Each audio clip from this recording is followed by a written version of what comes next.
नमस्कार, मैं गोपाल मंडल। मेरा यूट्यूब चैनल लाइफ मेकर में आपका स्वागत है। पिछले कक्षा में यानी पिछले क्लास में मैंने संसाधन के बारे में चर्चा किया था और मैंने ये बताया था कि संसाधन क्या है और संसाधन के वर्गीकरण के बारे में भी मैंने बताया था कि संसाधन का वर्गीकरण कैसे किया जाता है। आज का क्लास में मैं ये बताना चाहूँगा कि संसाधन के प्रकार क्या है, वह कितने प्रकार का संसाधन होता है। तो चलते हम देखते हैं कि संसाधन उत्पत्ति के आधार पर संसाधन दो प्रकार के होते हैं, जैसे जैव संसाधन, दूसरा अजैव संसाधन। जैव संसाधन वह है जो जीवित है, जो जिंदा है और वह मनुष्य के कामों में आता है, मनुष्यों का आवश्यकताओं का पूर्ति करते हैं। ऐसे संसाधन को हम जैव संसाधन कहते हैं। जैव का अर्थ होता है जीवित, जैसे मनुष्य, वनस्पति, प्राणी जात। तो मनुष्य की आवश्यकताओं को पूर्ति करते हैं। वनस्पति से भी मनुष्य का आवश्यकता पूर्ति होती है। प्राणी जात जितने भी प्राणी हैं उससे भी मनुष्य की आवश्यकता पूर्ति होती है। इसलिए जैव संसाधन हमारे लिए उपयोगी है। दूसरा अजैव संसाधन। अजैव संसाधन वह है जो हमारे आवश्यकताओं को पूर्ति तो करते हैं लेकिन वो जीवित नहीं है, वो जिंदा नहीं है, उसमें किसी प्रकार का जान नहीं है। जैसे चट्टान किसी प्रकार का उसमें जान नहीं है, जीवित नहीं है, जिंदा नहीं है। धातुएं भी जिंदा नहीं है, जीवित नहीं है। ये इसलिए इसे अजैव कहते हैं और ये हमारे विभिन्न प्रकार के कामों में आते हैं। दूसरा, समाप्तता के आधार पर संसाधन दो प्रकार के होते हैं। अब संसाधन इस पृथ्वी में, इस धरती में जो है वह उसका उपयोग के आधार पर, उसका समाप्तता के आधार पर, जो उसका उपयोग करते करते कोई संसाधन समाप्त हो जाते हैं और कोई समाप्त नहीं होते हैं। इस आधार पर संसाधन को दो प्रकार के भागों में बांटे हैं। एक नंबर नवीकरणीय संसाधन। नवीकरणीय संसाधन वह संसाधन है जो संसाधन कभी समाप्त नहीं होता है, जिसका उपयोग हम बार बार कर सकते हैं। जैसे सौर ऊर्जा, पवन ऊर्जा, जल। ये जो संसाधन है ये कभी ख़त्म नहीं होता है और ये हमारे कामों में आते हैं, दैनिक कामों में आते हैं, हमारे आवश्यकताओं को पूर्ति करते हैं। ऐसे संसाधन को हम नवीकरणीय संसाधन कहते हैं। नवीकरणीय संसाधन को एक भाषा में और भी कह सकते हैं कि ये प्राकृतिक संसाधन है, क्योंकि सौर ऊर्जा, पवन ऊर्जा, जल ये सारे प्राकृतिक रूप से हमको प्राप्त होता है। दूसरा अनवीकरणीय संसाधन, यानी नवीकरणीय संसाधन का ठीक उल्टा। अनवीकरणीय संसाधन वह है जिसका उपयोग हम बार बार नहीं कर सकते हैं, जिसका उपयोग करने से वह समाप्त हो जाता है, उसका भंडार समाप्त हो जाता है। ऐसे संसाधन को हम अनवीकरणीय संसाधन कहते हैं। जैसे जीवाश्म ईंधन जैसे कि कोयला को एक बार हम उपयोग कर लेंगे, जला लेंगे तो वह हमेशा के लिए वह समाप्त हो जाएगा। ऐसे संसाधन को हम अनवीकरणीय संसाधन कहते हैं। तीसरा प्रकार के हैं स्वामित्व के आधार पर संसाधन चार प्रकार के होते हैं। स्वामित्व का अर्थ होता है उसका मालिकाना हक। मालिकाना हक के आधार पर संसाधन चार प्रकार के होते हैं। जैसे सामुदायिक स्वामित्व वाले संसाधन।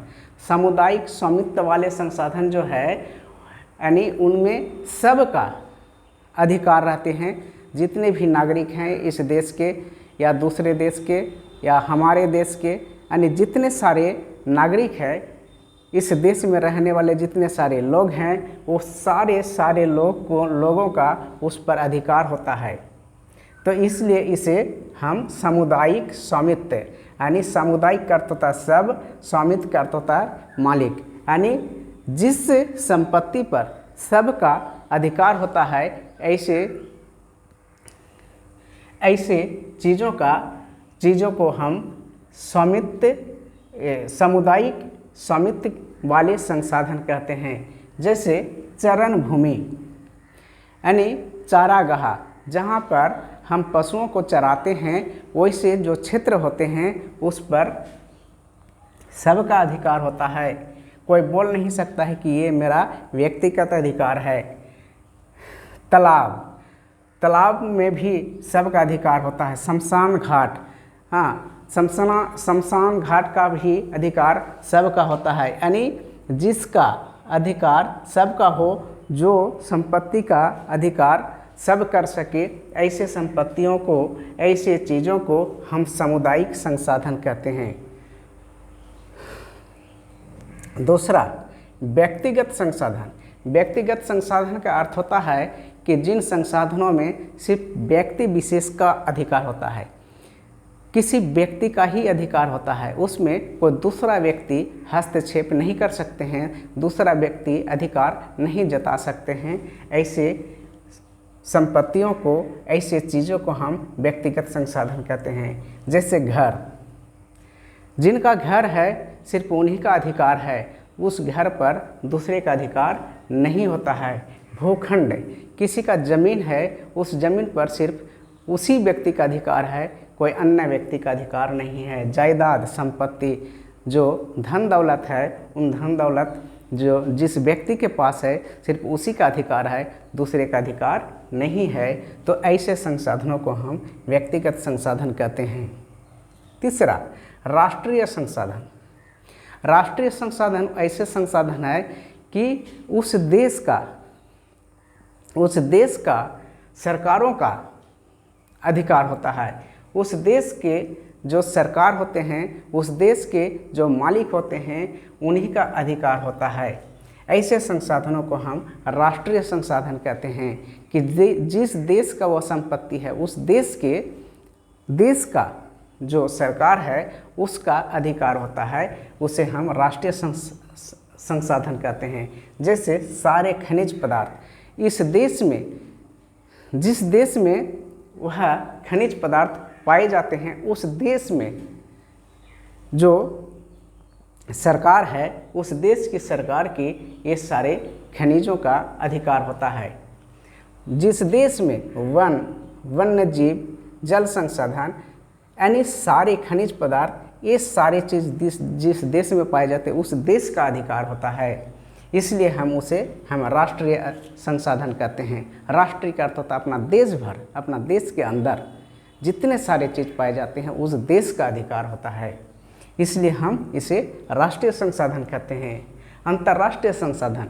अंतर्राष्ट्रीय संसाधन का अर्थ होता है कि अपना देश के अधिकार के बाहर, हमारे देश का जो अधिकार है, ये हमारे देश के अधिकार के बाहर जितने सारे चीज़ पाए जाते हैं, जितने सारे वस्तुएं पाए जाते हैं, जितने सारे संसाधन पाए जाते हैं, वो संसाधनों का अधिकार अपना देश ही नहीं बल्कि सभी देश उसका उपयोग कर सकते हैं, उसका व्यवहार कर सकते हैं, वो अपना काम में लगा सकते हैं। ऐसे संसाधनों को हम अंतर्राष्ट्रीय संसाधन कहते हैं। जैसे कि किसी भी देश के सीधे में यदि कोई सागर या महासागर है, तो उन सागरों में 200 किलोमीटर के बाद जो सागरों का सागरीय क्षेत्र होता है, उस सागरीय क्षेत्र का अधिकार कोई भी देश का होता है।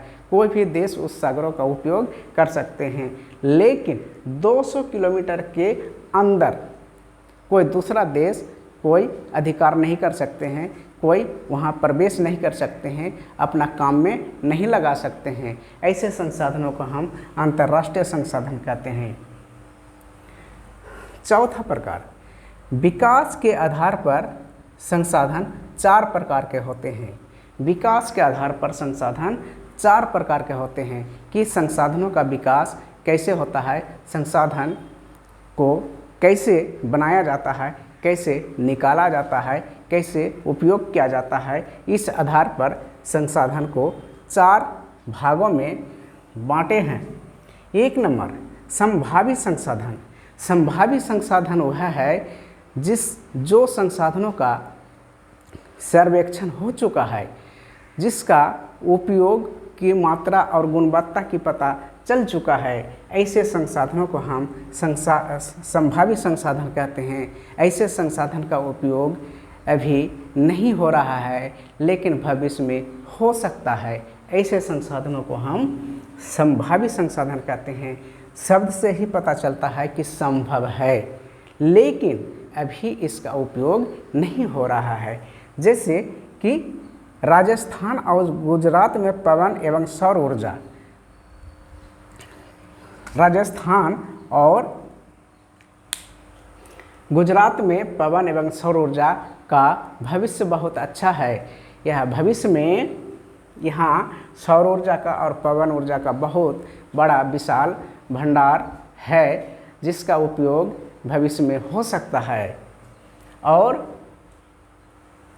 पवन ऊर्जा और सौर ऊर्जा का काफ़ी अधिक मात्रा में उपयोग किया जा सकता है। इसलिए ऐसे संसाधन को हम संभावित संसाधन कहते हैं। दूसरा विकसित संसाधन। विकसित संसाधन ऐसा संसाधन है जिसका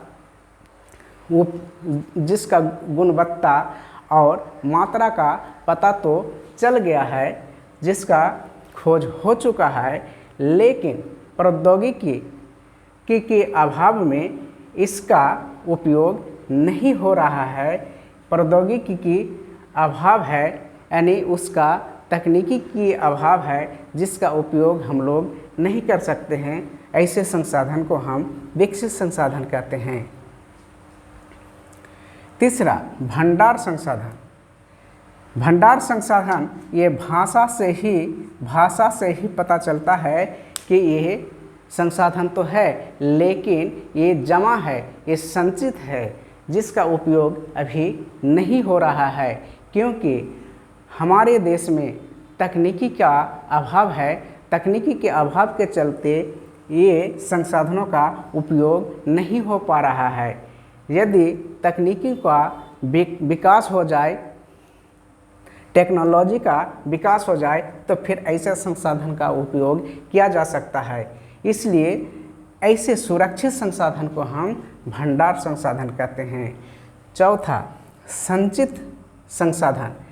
संचित संसाधन ये इससे संचित भाषा और भंडार भाषा दोनों जो वर्ड है, दोनों जो शब्द है एक ही है। इसलिए संचित संसाधन भंडार संसाधन का ही प्रकार है। संचित संसाधन ऐसे संसाधन है वह संचित तो है, इकट्ठा तो है लेकिन इसका तकनीकी की अभाव में, इसका टेक्नोलॉजी के अभाव में इसका उपयोग नहीं किया जा सकता है, नहीं किया जा रहा है।